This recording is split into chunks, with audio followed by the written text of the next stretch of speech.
need at some point to stop speaking on other comedians. It's getting very tacky. It's so many bad wigs in college basketball. I didn't know that she stopped talking to her. And I'd be like, hey, how you doing? Hey, we don't talk to that bitch. Hey, I'm sorry, bitch. I didn't know we ain't talking to you. I want black people. Make sure everybody go out and get some hoes, because I want to hear white people say, we can't have nothing.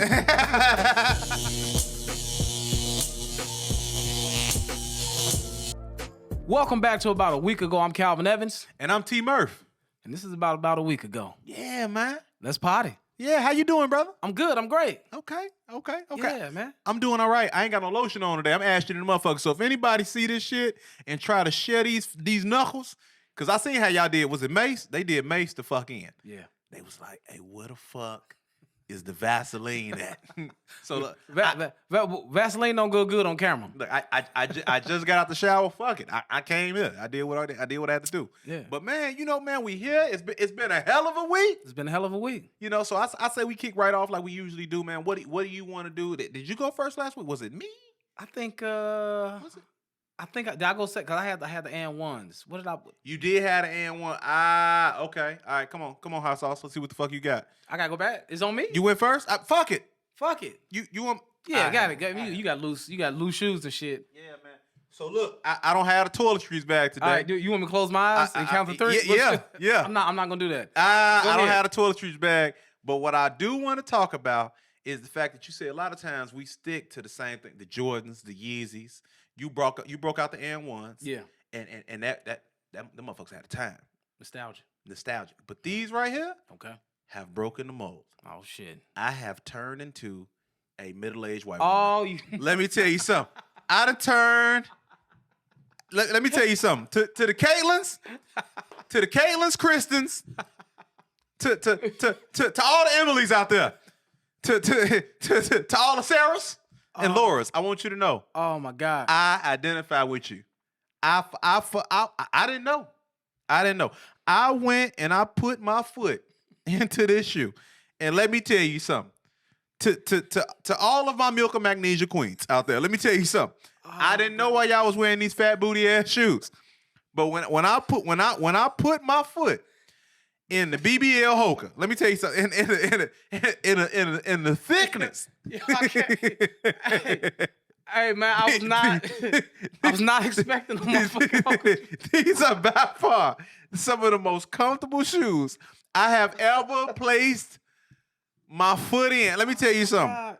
As a middle-aged black man, to be out here with these hips and booty cheek ass shoes on, man, you don't know comfort. Oh my God. You know, I be wearing them to the grocery store. People be looking, I be like, you don't know me. I identify as a liberal white woman. Like that is. Oh my God. Fucking Hocus, hey, man. Hey. Hey, I had to do it, man. You talked about and one how these motherfuckers got a moment right now. No. When you go to the gym, what you see on feet? I've been seeing Hokas low key for like the last year. Bro. I mean, I like see them, but I ain't really recognize Bro. them. And then it kind of got like, oh shit, this is the thing. Yeah, Yeah. they everywhere. What does Hoka stand for? I don't even fucking know. Does Hoka stand for anything? You asked me because you're a liberal white man. Man, look. Hope only Caucasians acquire. Hope only Caucasians acquire. These are the white people Jordans. Hokas are the white people. I want black people. Make sure everybody go out and get some Hokas. I want to hear white people say, we can't have nothing. Oh my God. Hey man. Them some fat ass bottom shoes. Hey, but when I tell you, my brother, like because remember I twisted my ankle bad. I had an issue. wasn't really able to wear enclosed shoes. I had to start working out in the Crocs, which is not conducive. But I just couldn't really like have anything that was squeezing on the top of my foot because of the ankle sprain. And then I went and got these, bro. And when I tell you, just again, the comfortability of the Hope Only Caucasians acquires is unmatched, bro. Also. This shit funny. It's like, also, the way that the way that they hold, like the way that encompasses your foot, man. Yeah. It's just a good shoe all around. I work out in them. Yeah. I run in them. I walk in them. Man, the only thing Did it come with a brochure? no, they did. But the only thing that I don't do in these shoes Is hoop because you can't do no black shit in them shoes. You can't barbecue. Well, you can't hoop. You can't. I don't work legs because the back half you kind of had a, you know what I mean? Oh, you got some shape ups. You got the shape ups. Oh man. Hey man. Hey. These your colors? You got man, the Tony the Tigers? Hey, I train on a daily basis, and I needed some hope only Caucasians acquired. Oh And, my God. it was what it was, man. God so damn.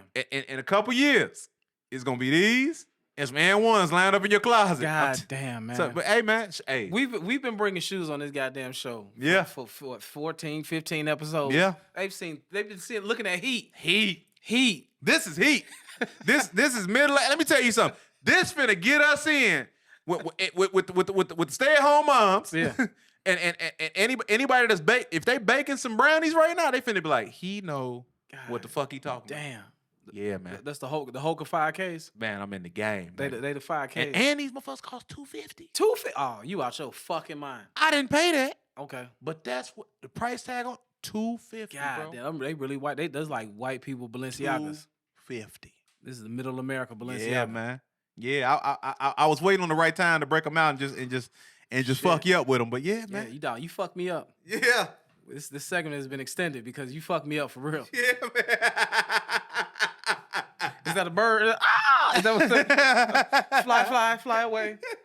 What you got over there? Because it ain't finna get the type of love these hokers getting, baby. What you got? God damn. Well, Yeah. Well, we talked about them a few episodes ago. Mm-hmm. So I thought I'd bring them out. Yeah. Yeah, man, the turtle doves. Man, got them from the homie, right? No. No, the homie said, fuck me. Hey, facts, though. Homie said, fuck me. Facts, though. Yeah. I hope they still sitting in the pawn shop. Man, shout out to the turtle doves. Yeah, man. I feel like when you talk about Yeezys, you know, we go into the Nikes and everything, but I feel like that first, like the initial shoes, that 750, the black, the whatever color that was, and these turtle doves, I feel like these was game changers. Yeah. And this shoe kind of like has flown under the radar. I feel like for a period of time, it was like that shoe.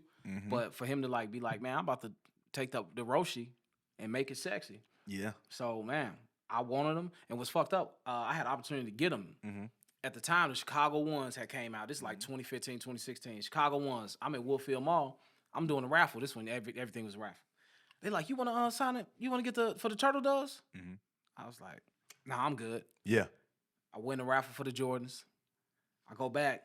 Motherfuckers out there taking them out the box. They got their pairs already. They standing. I'm like, oh, I should have got that fucking shoe. Yeah. Oh, I should have got that fucking shoe. And they was like flipping them on the spot for like $250, and then they shot up to something stupid. So they only re-released them one time. Yes. This the re-release, but man, clean shoe, man. I'm glad to have it. And you know what's crazy? I want to take credit for you actually getting that shoe, man. Why's that? Because you were looking at those shoes on the stockist of Texas. Yeah. For I don't know how long. You was like, I just can't do it. And I said, hey, man, sell something. And you like, man, I ain't got it. And a light bulb went off in your head. Damn, I got an extra pair of, what was it? Mochas. I think it was some Mochas. You or had an some shit extra like pair of mochas that you was sitting on. And you was like, I can't do shit with these. It was like an 11 and a half. It was 11 and a half. I had Yeah. 12 and 11 and a half. Yeah. And I got was rid of like- both the motherfuckers. You was like, yeah. I can't do nothing with this motherfucking 11 and a half. Yeah. And I say, well, sell the motherfucking mochas and take that money and get the Yeezys, Yeah. Turtle Doves. Little And you was flip-flop. like, you know what? I'm finna do that. And a week later, Appreciate you, man. I seen my brother. He My was man. out here My with man. the turtlest of doves. Had the doves. Had the Yeah, doves. man. Yeah, So, man. Let's straighten our shoes up. And actually, you know, in this the 350 when Yeah. it first came out was a very comfortable shoe because you got the boost and shit on there. Yeah. Super comfortable shoe, and I was like telling people, look, the V2s, all that super fucking comfortable shoe. Mm-hmm. You worked out of them until you got your Hokas. So Yeah, I definitely was. yeah. I don't know what to expect from you anymore. Hey, man. All I'm saying is respect me, or I'm gonna stand my ground. And and I call the police on your motherfucking ass. These are the CPDs. Let me tell you Not something. on the neighborhood watch. I'm trying to tell you right now. I get your ass locked up, and you got a motherfucking Scully on. I don't feel safe. I'm sorry. 911. I'm sorry. Do you live here? Look, I'm sorry, I can't. I haven't seen you around the neighborhood. Yeah, okay. Just moved in. Okay. Cool. All right. Hey, Just, man. just checking in. All But right. since we're on the subject of white women, Yeah. let's talk about the Final Four. Final Four championship game. Mm. Caitlin Clark Yeah. Dog. she whooped LSU, Man. and then she saw UConn in the Final Four. Yeah.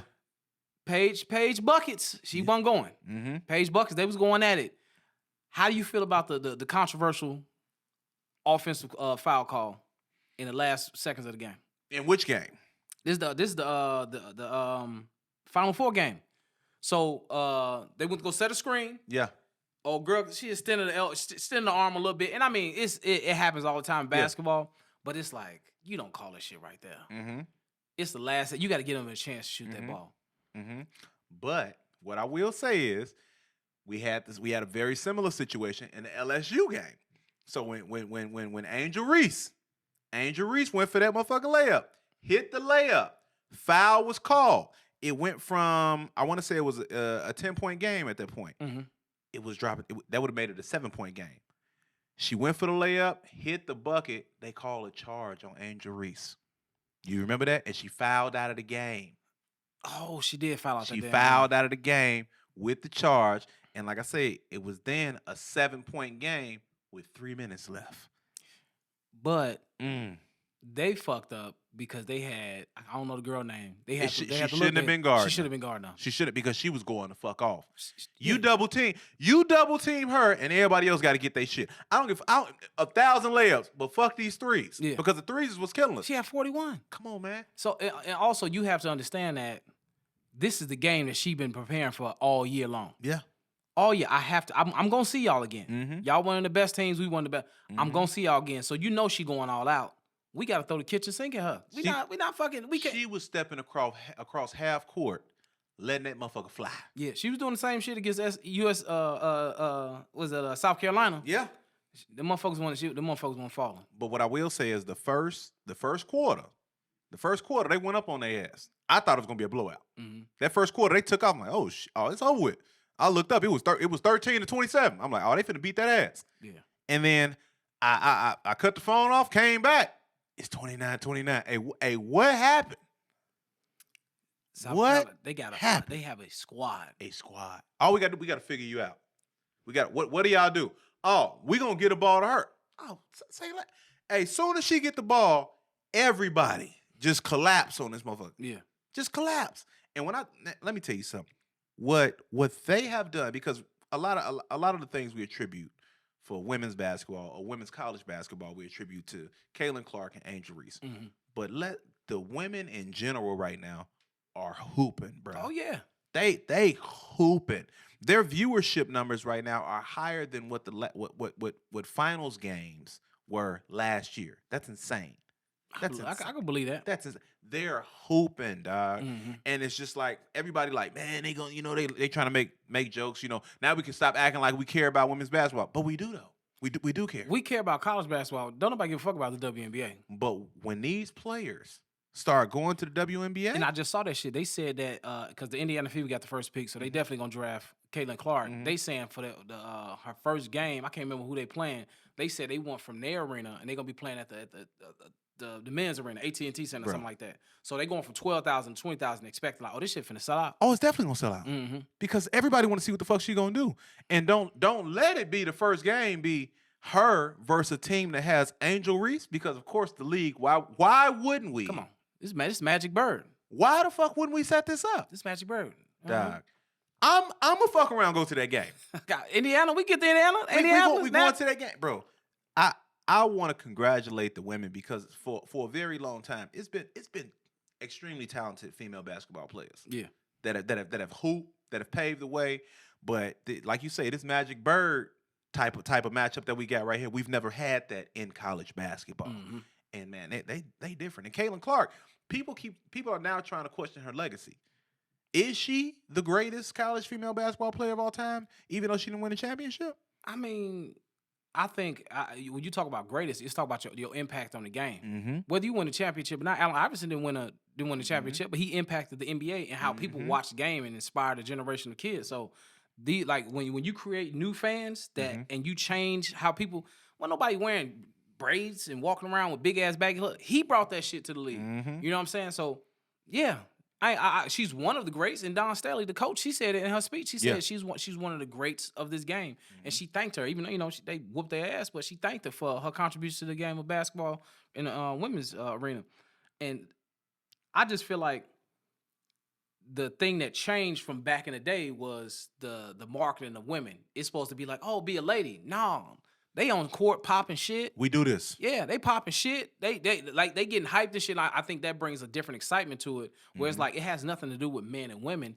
It's about competition. Yeah, this and people like fuck. You like that's why you watch, man. The rah shit. Motherfucker get dunked on. Yeah. Motherfucker hit a 3 from half court in your face and wave it like, look, hey, good day. Yeah. Next. You know what I'm saying? We want to see that shit with the women. So I'm glad that it's happening. And you know what's crazy? It's such a double standard with it because when Angel Reese did it last year, she hit motherfucker with the Tony Yayo. You know what I mean? It was an issue. And then when she lost this year, it wasn't like she was just like, oh man, fuck y'all, I'm walking to the locker room. She took her loss with grace. And, I ain't like she was crying though. Well, the reason that she was crying. No, I understand why she was crying. Yeah. But I feel like I'm the type of person, win how you lose. Lose how you win, and win how you lose. If you talking shit, talk shit going down. Oh, this shit ain't over. Yeah. You know, I'm gonna see y'all in the league. I'll be there waiting for y'all when y'all get there. And it ain't got to be like a bitter thing. Hey, y'all played a great game, all that shit. But you even saw it with Kobe. But like, and when Caitlyn, when she lost in the championship game, didn't shed a tear. I'm pretty sure she definitely cried. She definitely cried in the back. But when she went from being on the court to walking off the court all the way to the back, she ain't shed no tear. Yeah. And I'm just like, that's some gangster shit right there. Yeah. And you know what's crazy? I will say the difference is Caitlyn hasn't had to endure the negativity that Angel Reese has. And we know why that is. Well, who's to say that? Social media, motherfucker. Social media is a motherfucker. All type. I mean, I'm pretty sure she's been called all type of, you know what I'm saying? Some everything. Social media is a motherfucker. But she when I talk about her skill set on that court, it's like motherfuckers try to downplay Angel Reese like she ain't shit. I can understand that. Like all they do, she's nowhere near the player that Caitlin Clark is. First of all, they're two different fucking positions. What are you talking about? That's like me trying to compare Allen Iverson to motherfucking T-Mac.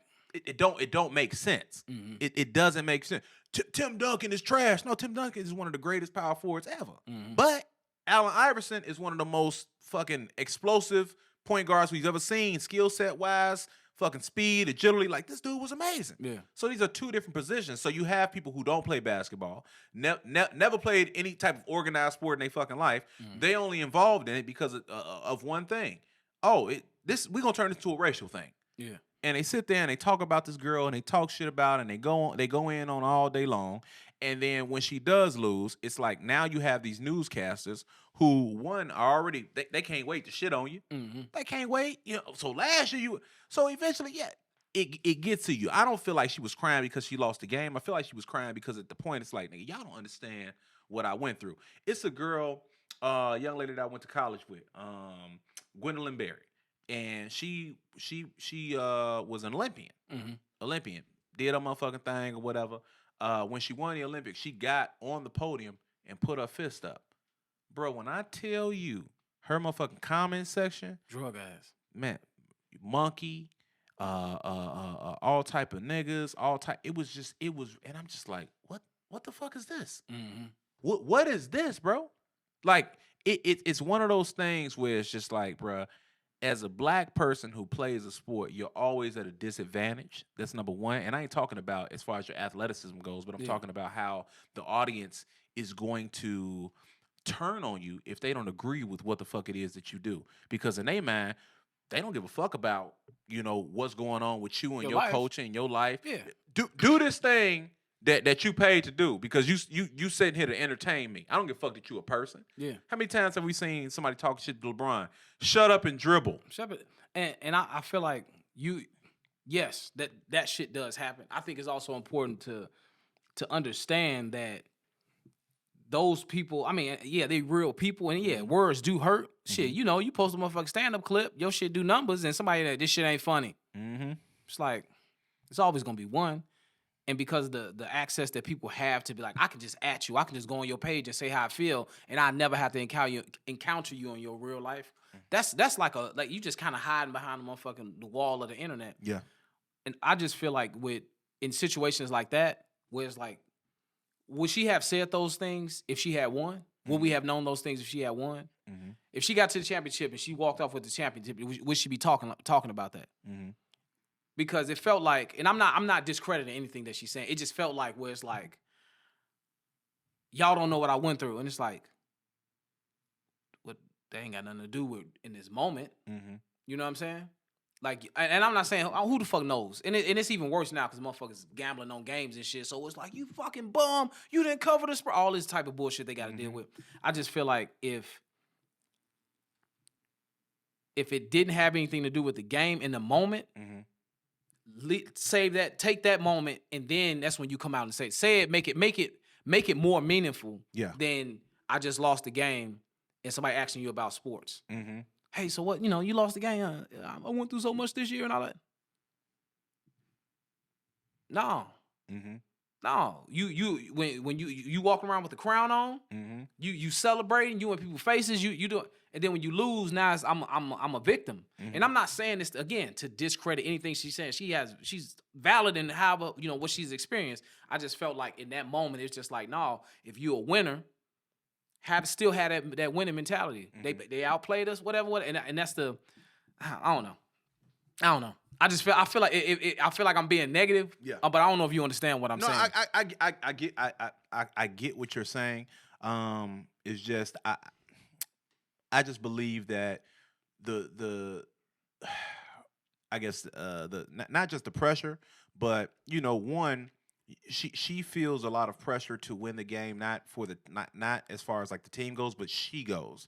And I think it a lot of it got to her. Yeah. Whether it's like, because mentally it's a lot to take on, but then also during that game she got injured, and then she came back, and that's when the swing happened for Iowa to come back, because they were up. Yeah. They were up, and they had the momentum, and then she got hurt, and she had to go sit down. And during that time that she had to sit down and get herself back together, Iowa started to catch up. And not only did they catch up, they took the lead. And it's like, damn, it's like if I'd have been in the game.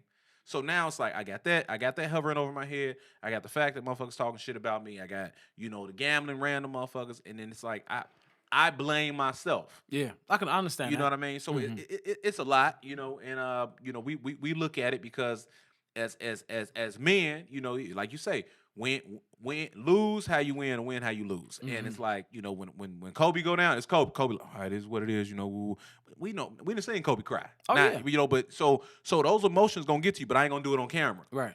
But it's like, again, as much as we want to see women compete, these are also still women. Yeah, 100%. You know what I mean? So 100%. emotions and a lot of things that we not as men are not able to feel, they gonna feel, and it's gonna rush over them. And what we've learned is when women get emotional, is that shit hits them hard.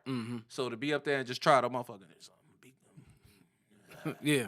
Pass me the testosterone. Sidestep. It's so many bad wigs in college basketball. I'm talking about motherfucking shit to like. Yeah. Like, you like if I put a wig on, because you know how hairlines work. You're like, it's not supposed to be on your forehead. Yeah. Set that shit up a little. You're supposed to have a look. Them scullies. Man, them sweatbands. Man, them motherfuckers. I'll be like, God, you hooping. Let me. Basically, what he's saying is, if we're gonna keep doing all these NIL deals and we're gonna do all these sponsorships, can we get a wig motherfucking sponsorship? Hook they shit up, man. Get them together. And also send a braider. Cause when them bitches slide, when them wigs and them bitches slide off, they slide on. Hey. We see the Queen Latifah's under there. I'm talking. Look, it's a headband, and then you see the cursive. It's music notes all up in here. Yeah. I'll be like, this look terrible. It look terrible, and I'm not fucking because it's. But they young. But it's motherfuckers in the NBA. It's motherfuckers that be like motherfuckers foreheads be haircut. But I'm just like, you hooping. Yeah. That you got 4 pounds of sweat on your motherfucking head, and I'm out here, just bouncing. Get that shit out of here and ball, man. I want to switch gears for a minute. Wait, one more. Don Staley outfit at the championship game, glistening. Man, that shit was ass. Come on, man. That shit, but they said that shit was like an eight rack fit. Come on, man. 8 rack. I'm like, get me together. Damn. I'm like, damn. Cause you don't know fat. See, until you get you some hokers, let me tell you something. He not gonna understand what the fuck until he get him a pair of Hope Only Caucasians acquires. Let me tell you not gonna understand what it is, man. You're not gonna Don Staley. I feel you. She was a dog. I was watching her highlights. She was a motherfucking dog. Yeah. She got like 13 gold medals. Crazy. Yeah. Like that. Playing and coaching. She's a like motherfucking that. dog. Yeah. Congratulations to South Carolina. Hey, shout out to women's basketball. Y'all doing a motherfucking thing. I can't wait to keep watching because y'all killing right now. Mm-hmm. Side note, just want to pivot right into. So we talking about women's NCAA championship. So we talked about my man's DJ Burns. Is that big fella? Big fella from NC State. They got put out, but DJ Burns got a lot of steam on him right now. He got a lot of steam. He not gonna make it in the league. He got a lot of steam. Yeah, because he big than a motherfucker. He's sweating. All I'm saying is your boy Joker. Joker said he enjoys playing. Joker say he don't even know about any of the other motherfucking players, but he say I like DJ Burns. Let me tell you something about a cosign in the NBA. A cosign? A cosign in the NBA when it come from the reigning MVP. Hey, I was watching that motherfucking game, and that boy was tired. Let me tell you something. I hate his conditioning got to go up. That motherfucker was tired. His condition because he got a family at home. He be up trying to feed them motherfucking kids. But when I tell you when you get a cosign, yeah, ask the NASAs. That ain't no motherfucking cosign. That's nepotism. That ain't fucking no motherfucking cosign. That motherfucker he got signed in too. He's like he a +1. That motherfucker ain't no cosign. When the NASA said, "Hey, I'm going to the league," he meant it. He meant it. So all I'm saying is, right now, DJ Burns, it's your time, baby. It's your time to shine, man. They looking. You got the man, one of the greatest motherfucking basketball players to ever touch a motherfucking basketball, saying that you a player to watch. Teams might not have been looking, but as soon as he said that, they like, well, maybe if we could, because it's been a lot of dudes. It's been a lot of big men that's been in the league that ain't did shit. It ain't a big man league no more. Mm-hmm. If you how tall is he? DJ Burns 6'9". 6'9". You got a 7'4" motherfucker dribbling, shooting, motherfucking blocking shots, and your big ass can't play for 10 minutes at a time. I mean, he's not gonna make it in the league. Zion sit down 8 minutes. Zion athletic than a motherfucker. I hear you. That motherfucker get up and down the court. That his Gatorade sign come on faster than the motherfucker. Hey, on 2K. Somebody gonna pick up DJ Burns. That's all the fuck I'm saying. Somebody gonna pick that man up. They gonna pick him up if he put some weight down. We gonna see what's gonna happen. DJ Burns, I believe in you, bro. I believe in you. I ain't saying he not nice. Mm-hmm. He can hoop his ass off, but in the NBA, as much running, you got to be that motherfucker gonna have to drop about 30. Hey man, if he'd won that championship, he'd definitely be going. Nah, championship happening. I hear you. I hear you. Now. I want to pivot, because we talked because we gonna have to come back to the men's because they playing right now. Mm-hmm. So next week we have our take on that. But since we were talking about the ladies and how women doing things, let's talk about emotional ass men for a minute. Let's emotions make you cry sometimes. So today, I was scrolling on the internet when I was hit with just a plethora of tweets from somebody who has been accused on several occasions of having Twitter fingers. Backdooring. Meek Mill has lost his shit. He done spazzed the fuck out on Wale. Okay. Because Wale took a picture with one of Meek Mill's former friends. Did nothing more than just he was in the picture. He didn't post the picture. Mm-hmm. He was in the club. Dude was in the club. My boy. What up? Picture went up on fan page. How many tweets did he send out? About 6. Okay. Long ass tweets too. Damn. A lot of typos. He used all 140 characters. It was a lot of typos. Okay. It was typos, a lot of grammatical errors. It went no punctuation. Just run on sentences. Just a lot of aggression. It felt like he was rapping. A lot of hollering. A lot of hold up, wait a minute. Like he was just he saw that picture. Every tweet he was like, y'all thought I was finished? Like he was he just kept going the fuck off. And what I don't understand is Meek Mill. I want to talk to you right now, brother. As a rapper, you for this generation, you are one of the best rappers of the last decade, bro. When it come to rapping, it ain't many motherfuckers that's gonna out rap a Meek Mill because that boy, you could say as much as you want to say about him, but that man, You can say he lost that Drake battle. Come on. You can say he spent too much time at Diddy house. Come on. It's a lot you can say about him. but you can't say that motherfucker can't rap. He's a rapping ass motherfucker. And so I just want to know where the fuck are your friends? And we know that one ain't there because you clearly you don't fuck with him no more. He must have told you, hey man, you need to stop tweeting so much. Get the fuck out of my face. This whole ass nigga. Like, hey, stop. Put the motherfucking phone down, man. You are killing your own legacy, dog. Yeah. Like, I missed the time when rappers had a mystique about themselves.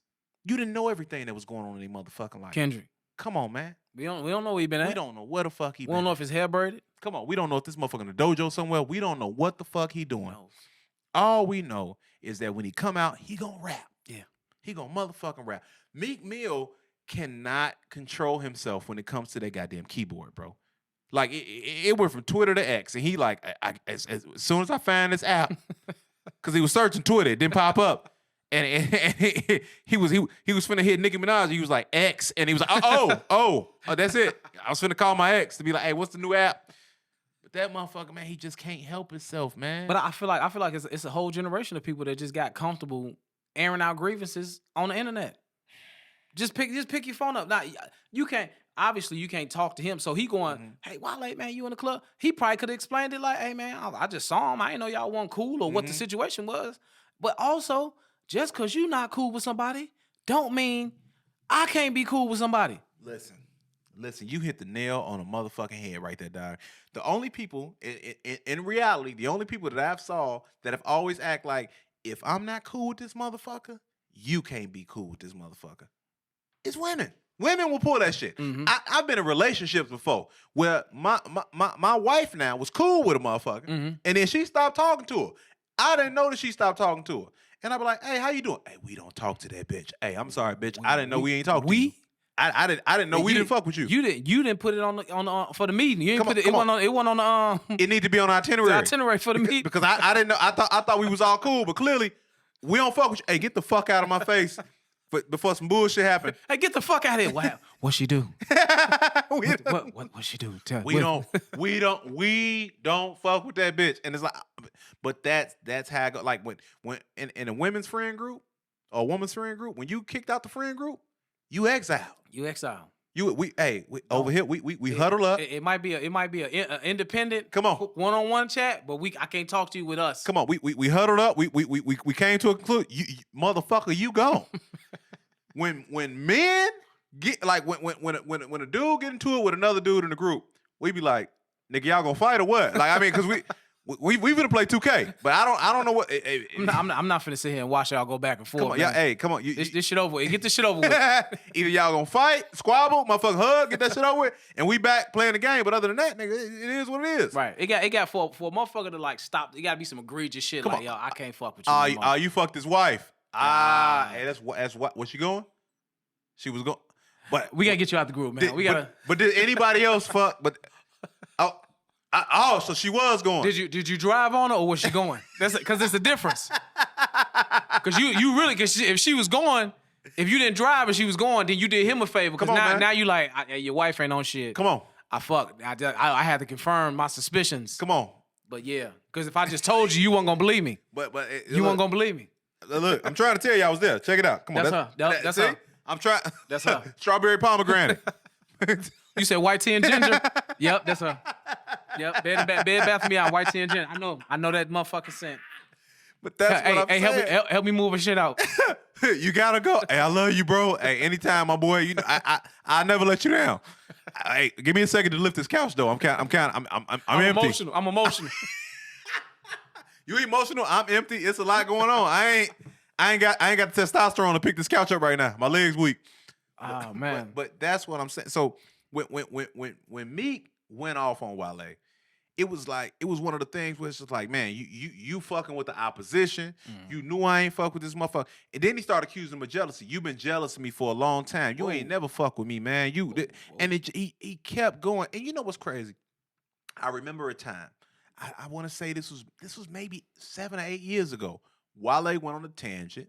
It was on Twitter, and he was just talking about how the label don't fuck with him like they fuck with Meek. Right. And he was just like, why am I not getting the same level of exposure? Why am I not getting the same level of love from the label execs? Why am I being placed on the back burner? Like, what the fuck is and him and Meek had it out on Twitter, and they came together and they squashed it. But he was just like, he felt like he was just kind of pushed aside by the label. You know what I mean? And it was like, I do understand that, because when you look at a Wale hit the scene right around the same time that Drake, Big Sean, Kendrick Lamar, and J. Cole. Yeah. Like, they all kind of... That was a hard time. It was a hard time. Like the freshmen. Yeah. So it's like, you got all these dudes, and they're all very similar. Like, as far as like cadence, rap, as far as like throwing out the melodic style of hip hop, but they're all also very different. Like, Wale was ahead of the curve when it come to that fashion shit. The sneakers and shit. Man, yeah, sneakers. Like, he was a Karma Loop nigga. Yeah. Like, when you talk about like having on all the shit prior to what motherfuckers was talking about, like, Wale out there, he 10 deep, he going crazy with the shit. He used to have songs about, damn, y'all still wearing True Religion? Y'all lame. You know what I mean? Yeah. Like, he rocking phone pauses when ain't nobody thinking about phones. Right. So he was really ahead of the curve, but it's just like, when you look at his label execs, Rick Ross, they don't know what to do. Right. With a Wale. Because they not from that area, right? You know what I mean? Because on the East Coast, they fuck with him in Illinois. Yeah. But so it's like, Ross, he gets somebody like Meek Mill, who is also from the East Coast, but what you're rapping about aligns more so with what I'm rapping about. With the label, yeah. So it's easier for me to push you because I can just hop on songs with you. Whereas like with Wale, it's got to be a very specific beat. He would have been better on like a Def Jam or some shit like that. If Kanye West would have signed Wale, it would be a completely different story because of the type of rapper that he is, the style that he has. Wale has never been irrelevant. He's always found a way to keep himself at the forefront. Every summer, he got a hit. Yeah. I don't know this, I don't recollect your name. Right. With Jeremiah, with Miguel, he gonna forever find a way to keep himself, and he knows who his demographic is.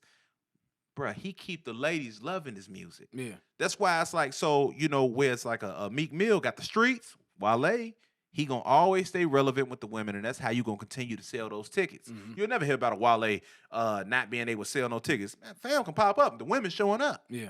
And also, he's found a way to appeal to the hip hop heads as well, because he had his mixtape, the mixtape About Nothing, and he had the album About Nothing. Album About Nothing was an amazing fucking album. It was. It had Seinfeld. The Seinfeld. Bro, that album should have won Grammys, plural. I don't know who was up against that year. Probably Drake or somebody like that. You can't beat Drake. Drake or fucking Ye probably dropped some shit and was like, fuck it, let me go ahead and sweep the Grammys. But Wale has classics. So, Meek Mill and Wale are two different types of rappers, but both very, very talented and dope rappers. So it's just like, I hate to see that it's that animosity there. But it's not even animosity. It's people not maturing. Like you can't not as adults. Once you hit 32, you gotta start looking at life a little bit different in terms of how you manage yourself, how you manage your feelings, and being able to communicate with motherfuckers. Because if I have a problem with you as a grown man, I can't go to the internet. The internet ain't got shit to do with this. You saw a picture on the internet, hey man, why are you making this bigger than what it is? Because what happens is, and when we gonna transition to J. Cole and Kendrick, the moment you have outside influence, now you're responding not to the actual problem, you're responding to the fucking the people. Yeah. Right? Because it's like, oh man, you gonna let him do it. Now Wale might be in a situation right now where he like, man, I might have to say or do some shit that I really don't want to do because motherfuckers at my head. You gonna let him talk to you like that? Well, you know what's crazy? You saw what he said? Wale already put something out, And what he said was, you know how many times, he said 90% of the time when people fall out, they end up being back cool. He say, in what type of person do I look like playing one side and being like, yo, I don't fuck with you, and then y'all get back cool, and now I look like the idiot. Right. He like, so that don't make sense. He say, but man, bro, this is a lot of animosity over a picture, which tells me that there's some deeper that you need to deal with. And he dealt with it like an adult. Yeah. You know what I mean? Which shows that he'd matured from, like I say, what happened 8 to 10 years ago when he felt some type of way and he was just like, damn, bro, like, why y'all overlooking me? And now it's like, you know what? I'm comfortable where I'm at. I don't got to keep, going back and forth and trying to figure out. I know who I am. And I think also when people go online, they really looking for people to validate what they're saying. Be on my side. Yeah. Hey, be on my side. Yeah, you right. That's what you and that would make sense 8 years ago, depending on how old he is. Where it's just like, man, because shit, we can motherfucking boycott some shit. We can start some shit. We can point some shit out. We can right some wrongs on the internet, and we can start some bullshit on the internet. Yeah. So it's like it's a very motherfucking delicate place. Yeah. To take your grievances. You know what I'm saying? Like fucking what's her name? She played the flute. Lizzo. Lizzo. Yeah. I'm done with music. Yeah. And they talked all that shit about Lizzo, and it comes out that it was all lies. That's crazy. Yeah. That's crazy. And that's what I'm saying. At one point, you couldn't say nothing wrong, or you couldn't say nothing bad about her. She at the basketball game, ass cheeks out. Like she was living the hype. And then when motherfuckers, when they snatched the chair from on her and she went to sit down and she fell and wasn't nobody there to catch her, she was like, I don't want to do this no more. No. If anything you truly want to do, you're going to do that shit in the face. Continue to do it. You're going to do that shit up, down, sideways, however the fuck I got to get it done. I'm going to do that shit because this is what I want to do. Can't nobody make me stop doing motherfucking comedy. Yep. This ain't fun no more. But when everything was going the way you wanted to go, no issues. We ain't got no issues. No issues. Motherfuckers was talking shit about you then. But because you ain't got nobody backing you and the internet turned on you because of the allegations. But I'm glad, she was cleared of all and hopefully accusations. she can get back to making music because I fucks with Lizzo. I'm going to tell you right now. I like Lizzo's music. I ride around, I bang the shit. I like the song with her and SZA. That's my shit. Oh, real quick. It's getting warm outside. You said ride around banging shit. It's not. It's a little warm outside. It's seasonally warm outside. Yeah. You know when you walk in the house in the wintertime, you can smell the heat. Yeah. That's what it feel like outside right now. You can smell like all the heat finna be here. Way. It's finna be here. To all you motherfuckers on mini bikes. Yeah. That's grouping up and just riding around loud as hell. I'll hit you with my car. I have full coverage. I will fucking hit you with my car. That's not a real vehicle. You go to a park, ride in circles, find a parking lot.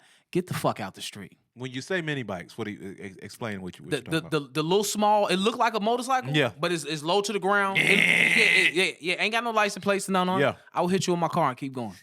Get the fuck out the street, because it be like 30 and they all riding down the street. It's like, hey man, take this shit to the lakefront. They went to the swap and went crazy. Take that shit to the lakefront. This ain't. Come on, I ain't trying to hit this shit. They went to the swap and showed out. Also for the grown man with the choppers, the big motorcycles. The big. When it's 11 o'clock at night, now. Don't ride down my motherfucking block or street with the motherfucking volume on 100. No. No. What we have is much more than they could see. Ain't no bass. It's all fucking treble. Just what we have. Hey, I want to hear that shit, man. It's late. I'm trying to go to sleep. And it's something about the fucking car. It's something when a motorcycle pass, the shit sound eerie, don't it? Yeah. Man, I'm trying to go to sleep, man. Oh my God. Get on the expressway. What he playing? What we have is much more than they could. Oh yeah. No bass. It's like that shit sound acapella. It ain't nothing. And it ain't bouncing off nothing. It's just stop. Fucking stop. I know it's warm outside. Stop and slow down. I'm damn near 40, man. Fucking slow your car down, man. I know it's hot outside. It's gonna be out. Summer gonna be about 3-4 months. You don't have to drive fast because it's hot.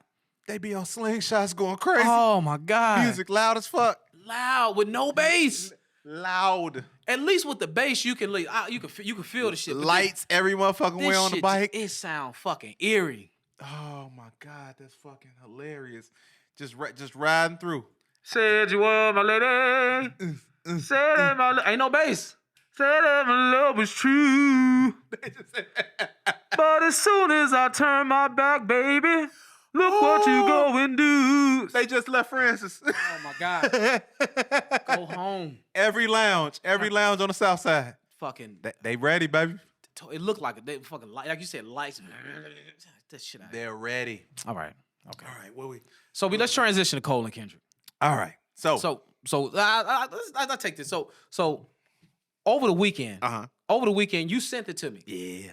It said 7-minute drill. 7-minute drill, baby. It was only 3 something. Mm-hmm. I was a little disappointed. So the reason that it was called, I know the reason. I know. Right, He talked about it, but I was like, oh, he about to go off for 7 minutes. That's some game shit. Remember, game be rapping for like 10 minutes and shit. So 7-minute drill drop. I said, oh shit, we got ourselves a little humbug here.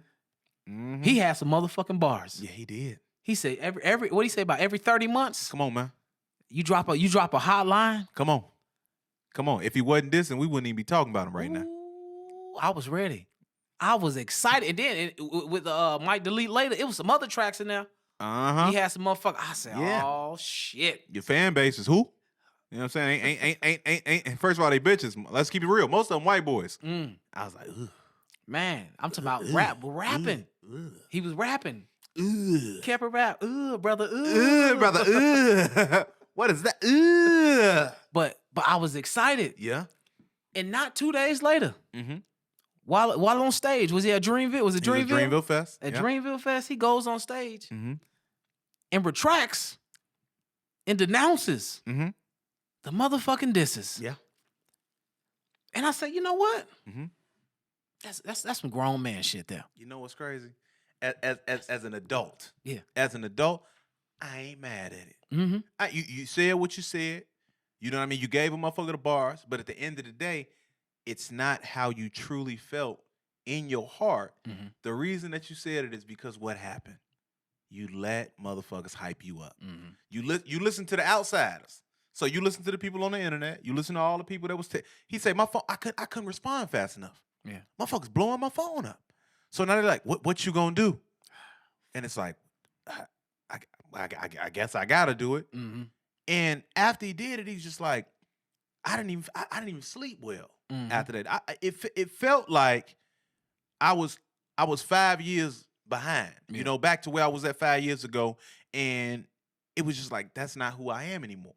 And I found peace in who I am, and that's why I've been able to rap the way that I rap. That's why I've been able to live the way that I live. That's why I've been able to drop the bars that y'all really admire because I don't have the constant pressures. He said in the song, the constant pressures of keeping up a facade. Yeah. Because I am who the fuck I am. And this song right now is not who I currently am. Now, this may have been who I was or who I formerly was, but it's not who I currently am. And I've seen a lot of people on social media try to discredit that or try to call, oh man, you on some whole shit. You ain't about that life. When have we ever heard J. Cole trying to be about that life? What the fuck are you talking about? Never been about that life. That's how I know you don't listen to this is a college educated brother. But also to say and he really didn't owe nobody no explanation. But I felt like just him saying that I felt bad he's like, it didn't even feel right trying to diminish the success that he's had. He's like, he's amazing at what he does. And I respect what he does. I look up to what, I look up. Yeah. So for him to even, to be able to say that into an audience full of strangers and have people be like, oh, it's like, hey, motherfuckers are grown. Motherfuckers got kids. Motherfuckers go to therapy. As much as this shit is entertainment, at the end of the day, I got to see that man. Yep. At the end of the day, if we cross paths, I have to answer for the things that I said. Yeah. And then if we go back to the Kendrick diss, what did Kendrick really say? You know what I'm saying? That would warrant, like, it felt like he would more Drake, but what did he say that would warrant, like, I can't fuck with you no more? Yeah. Sometimes the motherfucker say some shit, it's like, okay. This is competitive. If I'm playing basketball, a motherfucker like, you a bum. I hoop with motherfuckers all the time. Hey, you a bum, you weak. Okay, let's get to it. And then at the end of the game, we shake hands and we leave it at Good shit, basketball. my boy. And I felt like for him, because he did say some shit that was like, ooh, Yeah. ooh, that shit was spicy a little bit, yeah. And it was like, oh, I want to see what's coming next. Yeah. So I commend him for being an adult and it's not even being a bigger person. Yeah. But saying like this ain't even got shit to do with him. This this about me and to address his own fans. Yeah. Because fans are just that. They They're fanatics. fanatics and they will wow the fuck out. Right. Because you heard when he was trying to say, man, fuck Kendrick. Hey man, I ain't even doing that right now. Yeah. This ain't that. So I commend him on that shit. Yeah. Because and the internet. I ain't even cut you off, but yeah, and then you see on the internet like the memes and shit, like, oh, he's this nigga's scared and all that. You know, it's like all these, it's like, it's so many. J. Cole ain't about that life. J. Cole ain't want the smoke. J. Cole ain't really like that. From a lot of motherfuckers who have zero creativity, if we being honest, you don't offer anything outside of what we've already seen 1,000 times over and over again. People just want to ride the wave. People love. They love negativity. They gravitate towards negativity. They love any type of altercation. So it's like, not to say that this was gonna turn into anything physical or no shit like that, but if it would have continued down the path of just us dissing back and forth, that's all motherfuckers wanna they wanna be a part of. But the issue is we've been conditioned now that whenever there's beef, somebody gotta die. So somebody gotta die. That's what because it ain't real. This ain't a real rap battle. If don't nobody die, right? Somebody gotta die. I gotta fuck your bitch. We gotta smoke. We gotta smoke on your homie pack. Like, hey man, these motherfuckers are parents. They got kids to get ready for school tomorrow. They gotta go home, make chocolate chip cookies. they in the middle of me trying to go write my rap. Hey, I'm finna go write these bars. Hey, cut the cartoons on for the kids in here real quick. I'm gonna go in here. No, because he don't like that. Cut on Caillou. He like Caillou. And then after that, just have Mickey Mouse loaded up so they can go ahead. Like, I'm a father, bruh. So it's like, I love J. Cole. I appreciate Kendrick Lamar for everything that he did. You know what I mean? I'm not the biggest Kendrick Lamar fan. I've been to a Kendrick Lamar concert, very dope concert. I went and saw J. Cole and Drake a few months ago. Right. Dope as fuck. So to see them have the little war words, okay, that's what it is. War words. If Kendrick still want to respond, that he has every right to want to do that. But when I initially talked about this, and I talked about Kendrick Lamar throwing shots at J. Cole and Drake anyway, I'm just like, bro, what the fuck is you on?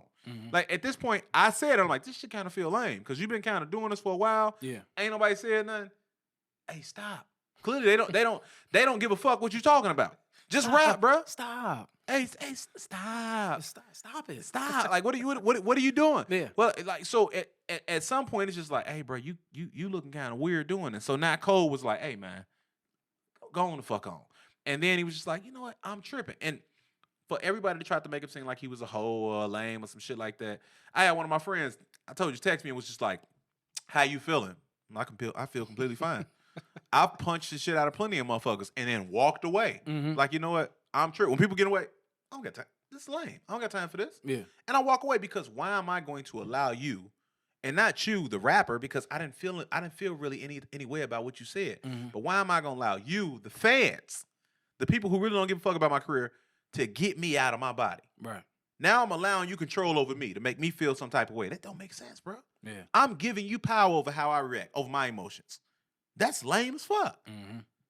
And as a 39-year-old man, I'm like, I'd be damned if I let you get me to react and do some dumb shit. And that is why rap is youth culture.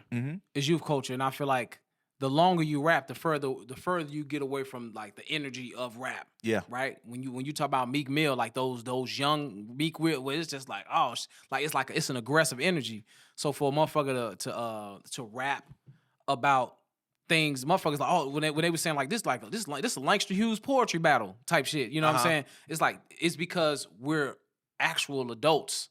So the things that we rapping about actually have some substance to it, and we talking about life experiences where it's not about fucking money, clothes, cars, hoes, and all that shit. So I can appreciate when grown men have grown man moments in the hip hop space, right? Because it's like, man, ain't nobody all the old rappers that's doing it, Snoop, 50 Cent, that's still like out that we see like visibly. It's like they not getting into. Well, 50 Cent, he always talking shit. Yeah, But they're not getting into it with one another. Like, if I don't fuck with you, I don't fuck with you, man. That's just what it is. Life goes on, man. I'm trying to get to this money. The fact that I'm even still relevant fucking 20, 30 years later, Yeah. I'm happy about that. So I appreciate it. And Drake's still ducking the smoke. Moving on. Yeah, and shout out to everybody that keeps saying the same goddamn joke. He named it, might delete later. We saying it. We saying it. We seeing the joke. Let it go. We know some shit got deleted. Let it. We saw the meme. Just let it go. Yeah. Moving on to even more beef. Let's talk about some comedic beef. We got Country Wayne and Godfrey. Have been having a few words in exchange, if you will. in exchange. Yeah. Club Shay Shay is the catalyst for a lot of comedian beef in 2024. I'm never going on there. I'm going. I need the views. They gonna call you boring. if you don't say anybody getting them yams cracked, you boring. You boring. He lying. We could have deal without this interview. I'm just gonna talk positive. Yeah, I got a lot of friends in comedy. Loser. I want to see him doing well and everything. Fucking loser. Yeah, man. T Murph down. That's my man. That's my guy, man. Lame. Look, backdoorian. So when I guess what happened was Country Wayne went on the podcast. Did his thing, got his views up. Godfrey was invited on the podcast as well. Went on there, and Godfrey was basically saying that if he was quoting or misquoting, whatever it was, that something that Country Wayne said about if comedians are still in comedy clubs, like basically their career ain't going away. They're doing it wrong. Yeah, and Country Wayne didn't technically say that, and Godfrey was like, well, if he didn't say that, then my apologies or whatever, but he was just kind of, talking about it. And he like, I still do comedy clubs, and you got a lot of bigger name comedians who will go out and hit comedy clubs. And even Country Wayne said, shit, I still do comedy clubs from time to time, but I'm in the theaters as well, And when Godfrey said it, Country Wayne, felt some type of way about it. And I believe the issue comes into play again when you are a social media person, not even just a comedian, just an entertainer. You spend the majority of your time on what? On social media. Yeah. So you constantly see videos, or you constantly hear about people talking shit about you, especially people that are in the same field that you're in, because we know in comedy it's very competitive. It's very similar to rap, where if I'm not where you're at, or I don't feel like you should be where you are, or I should be where you are. Come on, you ain't shit. You that motherfucker ain't funny. You ain't so you at what point are you finally like, I gotta say something? And it was just like, I think Godfrey kind of caught it at the wrong time, because I don't believe that he said anything wrong, but I believe that Country Wayne was just fed up to the point where it was just like, I'm sick of these motherfuckers talking. These comedians. Keep my motherfucking name out your motherfucking mouth. And it's like, so I get it on both sides. I get that Godfrey was just trying to, correct something that he may have felt was misinformation. And then I feel like Country Wayne was just like, man, I'm so tired of motherfuckers talking about me. When he said I'm in Chicago and I ain't seen nobody with their haircut here. Comedy, man. It's comedy. I'm out here, man. People come to. I said, I ain't seen nobody with that haircut. It's comedy. It's fuck. So it was just like, as comedians, but that's what we do. We roast. Yeah, we roast. So it's like, I'm gonna get you back. But then he was still like, he said something where he was just like, I'm at the Chicago theater. First of all, he said theater. Theater. I'm at Chicago. I'm at Chicago theater. Where I sold out, and I'm gonna leave with 100,000. You know what I mean? And it was like, so you don't. I just feel like, man, I'm going to say that comedians in general need at some point to stop speaking on other comedians. Like it's getting very tacky to a point. And again, I don't feel like Godfrey said anything wrong. I just feel like at some point comics got to kind of focus on what the fuck it is that they do. I think the common issue is that internet comedians are circumventing the rungs that we go through as like traditional comedians. So they look at us as, oh y'all still doing that? And it's like, yeah, we still doing this, but you can't do what we do at the level we do it. Don't get me wrong. The goal is to put asses in seats, and you are doing that because you have the following. You've done that, but a lot of times your shows don't be shit, right? People fuck with what you do, but sometimes when you get on the stage, they can watch a motherfucker they never heard of and laugh their ass off, and they watch you and they're laughing because it's you. Oh, you know, you doing a thing, but it's not a quality show. So traditional comedians having an opinion on that makes them could possibly make them feel defensive or make them feel some type of way because it's just like, well, I'm doing better than you. It's like, but you can't do better than me on that stage. Not taking away from what you do. Respect. You built a following. You able to sell out the motherfucking Chicago theater, man. More power to you. You got a fucking Netflix special. You know how many motherfuckers want a Netflix special? Funny as fuck, can't get a Netflix special. Congrats. And that's what he said. He said he paid for it himself. He financed his own Netflix special. He like, so, you know, for the comedians that are waiting on Netflix to give them a special, he not waiting on nobody to give him shit. But and again, that's fucking dope. That's fucking dope. But I also feel like anything that I've ever put my hat into, put my ring, whatever. Hat in the ring. Hat in the ring for comedy, motherfucking acting. I respect the people that do that wholeheartedly. I started off doing comedy. I got to act. All right, fuck it. When I see a real actor, hey, respect. I'm not going to call myself an actor right away. I got to do some shit, right? I play the piano. I'm not going to say I'm a pianist. I respect motherfuckers that train and know how to play. So it's like, just have some respect for the motherfuckers that are doing it. And also, as a motherfucker doing it, respect the people that have found a way in a lane to do it that they successful in. I think that's it. That's all. That's it. That's all. Because it's just stupid to be going back and forth. It's like, y'all motherfucker, you've been doing this shit for a long time. You've been doing this shit long enough to understand that the motherfuckers that been doing it a long time feel some type of way. And you should understand why they feel some type of way, and that should be it. Not that you let a motherfucker speak on shit you got going on and not say nothing. But come on. Yeah, it's just, I guess for me, man, it's just I look at men, and it's a lot of individuals that don't conduct themselves like men. And I'm not, and that's not for either one of these brothers in this situation. But what I will say is, a lot of the people that I've encountered throughout my journey on this path, it's been a lot of weird ass energy and activity that goes on behind the scenes of comedy. And I know I couldn't fuck with it. You couldn't fuck with it. So, you know, we kind of separated ourselves from a lot of the nonsense. And I've never been happier. You know what I mean? Or comfortable, because of the negativity that surrounds a lot of this, because again, the competitiveness of it, and a lot of people feeling like they are entitled. So there's a lot of entitlement in this game. Yeah. I should be. Why are you? I'm better than. Hey, fuck all of that. Run your own race, bro. Yeah. You only running against yourself. Motherfucker. Zuckerberg gave us all Facebook. Use the shit. If you do a video and it pop tomorrow, you could also be at the Chicago Theater.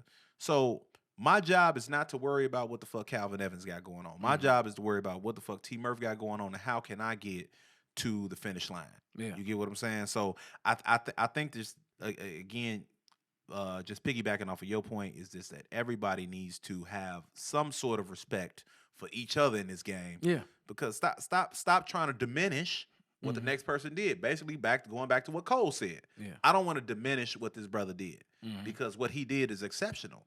And to see that he built that fan base like that, and in a time where it's hard to get motherfuckers to come out and spend their hard-earned money, shit, I respect everybody, man. Yeah. So, yeah, man. So we gonna get out of here. Last take, Bronny, Yeah. possibly entering the draft. He going to the league. He out of there. He going to the league. Don't make sense for him to stay. Let me tell you something. What college gonna do for him? He's LeBron James' son. This is true. I could average 2.2 points per motherfucking game. My daddy is the face of the motherfucking league. LeBron James. My daddy, then at 40 years old, still giving motherfuckers 30 piece, 40 piece. Let me tell you something. If I want to go and play 5 games a year in a motherfucking Lakers warm up uniform, I ain't even got to take the button up off. Yeah. I'm gonna get out there on that court. LeBron was like, "Hey, I'm trying to get up out of here. So what you doing? Meet me at the draft. Come on. In June. Come on. And you know what? If you want to finish school, take them online courses, because you ain't gonna be playing that much. You can do your homework on the bench. Let me tell you, Kalen gonna get a little more tick than you in the NBA. A lot more. look, but yeah, he going to the league, and I don't blame him, man. Fuck it, go. Yeah. He's not gonna get. I mean, you wasting time. This ain't. He'll fuck around and have to deal with another better freshman class than the rookie class that's going into the league. Yeah, because he'll fuck around and get lost. You spend too much time in college, they be like, "Oh, you ain't ready," and then So I think he should just go. Yeah, he gone. Second round, because he got a good skill set. This motherfucker can pass, shoot. Yeah, And his last name James. Yeah. I mean, most importantly, his last name James. His last name is James, and that's not to take away from anything that you got going on, Bronny. I'm just saying, if my father was LeBron James, fuck Kyle, I'd have been overseas somewhere playing for a few months. If my father was Ronald McDonald, goddammit, I'm not working nowhere at all. Yeah, I'm going straight to the grill. I'm Ron Mack's son. You gonna pick you a burger up with just straight hands. I'm Ron. Hey, pass that ketchup. Who the fuck is that? That's Ron Mack Jr. Let me get past let me get 3 of them pickles. We only do 2. Give me, get him the fuck out of here. He not trying to give me, give me 3 of them pickles. Do you see these shoes? Give me 3 pickles. We only do 2, bro. Hey, man, that's been the motherfucking pod, man. Man. I'm T. Murph. I'm Calvin Evans. And that's been about a week ago. We will catch you next week. Twitter fingers. Peace.